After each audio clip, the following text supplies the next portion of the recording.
Hey everyone, welcome to our deep dive today. We're tackling a topic that's pretty relevant, I think, to everyone, especially these days. We're talking about deep work. You gave me some excerpts from Cal Newport's Deep Work, right? Yeah. So we're going to be looking at those and try to explore why this intense, focused way of thinking, this deep work, is so valuable, and maybe even more importantly, how you, listening out there, can cultivate it in a world that seems like it's constantly trying to distract us. Yeah, it's interesting, isn't it? Because deep work is becoming, well, I think it's pretty obvious, it's becoming even more crucial in our knowledge economy. But at the same time, I feel like our modern workplaces are kind of designed to prevent it. Yeah, no, it's a total paradox. And Newport really drives that point home. I love that anecdote he uses about Facebook's headquarters, where something like 3,000 people work in one giant room. Can you even imagine Yeah. trying to get any meaningful work done in an environment like that? It really makes you think about, the trade-offs between collaboration and concentration. Yeah, and I think a lot of companies are realizing that open offices, they're great for brainstorming. Yeah, they were designed for those kind of water cooler chance encounter moments. Mm-mm. But if you really need to focus, it can be a nightmare. Oh, for sure. And then it's not even just the physical space, right? Like with the rise of instant messaging in the business world, the lines have gotten even blurrier. We're constantly bombarded by these, notifications, messages, always pulling us away from doing that deep work. Yeah, it makes you wonder if all this connectivity, Mm-hmm. is it actually making us more productive, or are we just busier? Speaking of which, I was so struck by this study that Newport mentions from Leslie Perlow at Harvard Business School. Yeah, yeah. She's working with a team at Boston Consulting Group, which I'm sure you know it's known for its really demanding, always-on culture. What exactly did she find there? Well, she did something pretty radical. She convinced these executives to let each team member take one full day off Wow. every week and completely offline. Complete. Completely offline. No emails, no calls, no contact with the company at all. Wow. I can't even imagine. All day. Yeah. I bet some people were a little hesitant to disconnect like that. Oh, yeah, absolutely. A lot of the consultants thought they were risking their careers by being unavailable for a whole day. Right. But you know what? The results were pretty surprising. Not only did they not lose any clients, but their work actually improved. The team was happier, they learned more, and ultimately they ended up delivering a better product. That's amazing. Mm. It really makes you think twice about some of our assumptions about productivity and this constant need to be connected, doesn't it? Do you think this is something that more companies should be taking seriously? Oh, absolutely. I think it's a really powerful example. It shows that disconnecting can actually lead to better results. Yeah. But it also highlights, I think, a bigger issue that Newport calls the metric black hole. Right. It's this idea that, okay, we kind of understand intuitively that distraction has a cost, right? But it's really difficult to actually measure that cost. Like, how do you measure that cost in a way that actually makes sense? Yeah, he gives that example of Tom Cochran, right? He was the CTO of Atlantic Media, and he set out to try to figure out how much time and money his company was wasting on email. Exactly. And that was a huge project, let me tell you. Yeah. Cochrane had to gather all this company-wide data, analyze salaries, typing speeds, reading speeds, you name it, all to try to get a handle on what the true cost of email was. So what did he find out? Well, what was the damage? Get this. Atlantic Media was spending over $1 million a year just on email. $1 million. $1 million. That's insane. It really hits home. Like we might feel that drain from all the distractions, but to put an actual dollar amount on it, Yeah. that's something else. And if we can't even measure the cost, it's Yeah. easy to just ignore it, right? Oh, 100%. And that leads us to what Newport calls the principle of least resistance. Without these clear metrics, we tend to just choose whatever behaviors are easiest in the moment, like, responding to that email right away. That feels way more productive than sitting down and actually, planning out your day and tackling the most important tasks first, even if that email could totally waited. So we end up prioritizing these shallow tasks over the deeper, more meaningful work. Yeah. Just because it feels easier, Yeah, exactly. And this also ties into another thing that Newport points out, this idea of busyness as a proxy for productivity. Right. Because in a lot of these knowledge work environments, it's really hard to define what success actually looks like. Yeah, it's not like in academia where you have things like the H-index for a professor. Yeah. To show their research impact, right? Yeah. In knowledge work, it's a lot more ambiguous. 100%. So I think what happens is we fall back on this kind of industrial era mindset where being productive just means doing a lot of stuff, being visibly busy, Right. Constantly checking emails, scheduling back-to-back meetings, always being available on chat. Right, It's exactly. like we're One. creating this illusion of productivity, Yeah. even if we're not actually creating anything of value. Yeah, and you remember that whole thing with Marissa Mayer banning working from home at Yahoo? Basically Mhm. punishing people for not being visibly online, even if their work didn't require it. Yeah, that was rough. Mm-hmm. And the perfect example of how FaceTime is mistaken for productivity. Mm-hmm. And it really makes you think about, the ways that our current workplace structures and Yeah. expectations, they might actually be hindering deep work instead of supporting it. Oh, absolutely. And this brings us to another really interesting idea from Newport.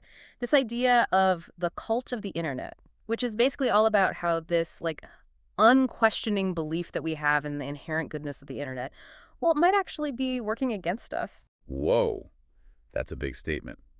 It definitely feels like we've reached this point where we just don't even question whether all this technology is actually serving us anymore. Like if it's new and shiny and connected to the internet, we assume it must be good and valuable, right? Yeah. But is it really? Right, that's the question. Yeah, and it's not like a new idea either. Newport draws on the work of Neil Postman, who warned about, this whole thing about technopoly, where technology basically becomes the dominant force in our lives. Like it starts shaping our values and beliefs without us even realizing it. Right. So instead of us using technology as a tool, we become subservient to it. I see that happening all the time. All the time, yeah. Newport uses this example of Alyssa Rubin, the New York Times Paris bureau chief. She's this incredible journalist reporting on these super complex and important issues, but she still feels this pressure to tweet out all this superficial content regularly just to maintain a social media presence. It's like this unspoken rule now. Everyone has to be constantly broadcasting themselves online, no matter what their job is or what their area of expertise is, right? Yeah. But does that actually add any value in every case? Right. Exactly. Like in Rubin's case, I feel like this pressure to maintain this online persona, it's probably actually hurting her ability to do her best work. Yeah. And it's not just her. Remember that whole thing with Jonathan Franzen when he criticized Twitter? People freaked out. Yeah. It's like challenging this idea that the internet equals good It, is like sacrilege. it's so true. It's funny you bring up Franson because he's someone who really values deep work and solitude. Hmm. And he basically got ostracized for daring to question this dominant narrative about the internet. It just goes to show how deeply ingrained this whole cult of the internet mentality has become. Like we've just accepted that the internet is everywhere. We're not really stopping to think about the impact it's having on our lives, and especially our work. Yeah, it's wild. Newport uses this image, and it's kind of funny, but also makes you think. He talks about seeing a refrigerated truck with a "like us on Facebook" sticker on the back. Oh my God. I mean, come on. Even a refrigerated trucking company feels like they have to be on Facebook. That's everywhere. So it really makes you think about the pressure we all face to maintain this constant online presence, right? It does. It makes you think. Mm-hmm. So if we're battling these things, like the metric black hole, the principle of least resistance, and now this cult of the internet, Yeah. I mean, it sounds pretty overwhelming. Yeah. What's our listeners supposed to do? Right, but I don't think Newport is trying to be all doom and gloom. Actually, I think it's the opposite. Like, if we understand these forces, we can actually make choices to resist them. Oh. It's about recognizing that we have a choice in how we engage with technology and how we structure our work. So we can use this knowledge to our advantage. Exactly. We can cultivate this ability to do deep work and actually gain a huge advantage in a world that's becoming more and more shallow and distracted. Well, It's about reclaiming our time and attention and focusing on what actually matters. so it sounds like deep work is becoming like a superpower. You could say that, and just like any superpower, it takes training and discipline to develop, but I think you'll agree, the rewards are totally worth it. It's not about like throwing our phones away and becoming hermits. Not at all. It's more about using technology intentionally. Exactly. Being mindful. Thinking about, how technology can help us, but also how it can hinder us. And then making conscious choices about how we integrate it into our lives and how we work. So for our listener who's thinking, okay, this deep work thing sounds great, I want to try it out. What's like one thing they can start doing today?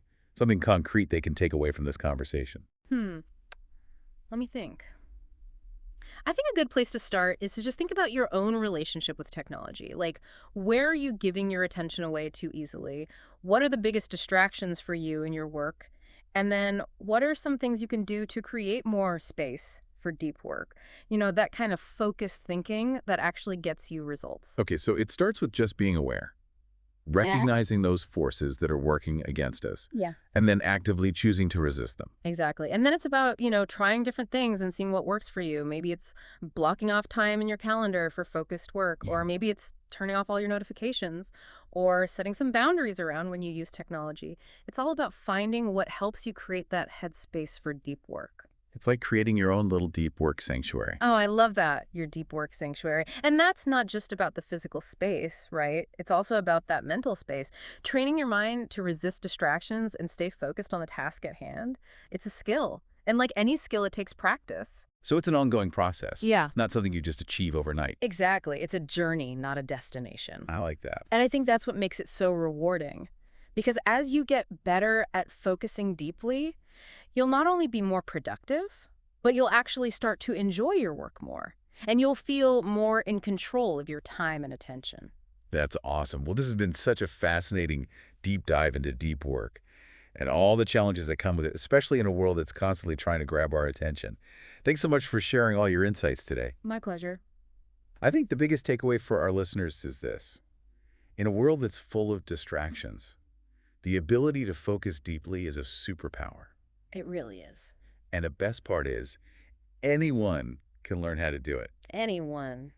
So on that note, we'll let everyone get back to their work, hopefully with a renewed sense of focus and purpose. Thanks for joining us.